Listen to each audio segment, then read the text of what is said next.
Food బాగా పెట్టి బాగా గుడి చాకరీ చేయించారు 2 నెలలు. అండ్ ఆనెస్ట్లీ స్పీకింగ్ వీళ్ళిద్దరు కాకుండా ఇంకెవరితో అయినా కూడా చాలా టఫ్ అయ్యేది. But thank you for noticing. అది ఒక కాన్షియస్ అటెంప్ట్గానే చేశాను.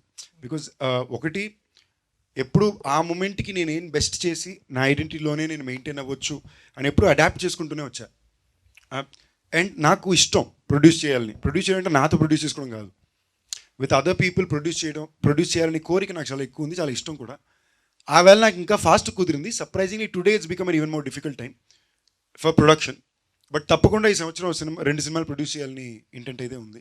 So I'm glad you guys notice. It's all because I like cinema. నాకు సినిమా అంటే ఇష్టం, నాకు అది ఎంజాయ్ చేసే పని. ఇప్పుడు వెంకటాద్రి ఎక్స్ప్రెస్కి ప్రీక్వెల్ చేసినా నమ్మేటట్టుగా ఎట్లా మెయింటైన్ చేస్తున్నారు? జిమ్ కూడా టైం కూడా ఉంటుందన్న. నిజంగా చెప్తున్నా, అమ్మతోడు నాకు మీరు అంటున్నారంటే థ్యాంక్ యూ. ఏం చేస్తున్నాను తెలియట్లేదు. జిమ్కి వెళ్ళి కూడా 2 నెలలు అయింది, వీళ్ళు వాయిస్తున్నారు నన్ను. ఓకేనా, అందరూ సన్నగా అయిపోయానంటే అవును జిమ్ కూడా వెళ్ళట్లేదు, తిండి లేదు జిమ్ లేదనేసరికి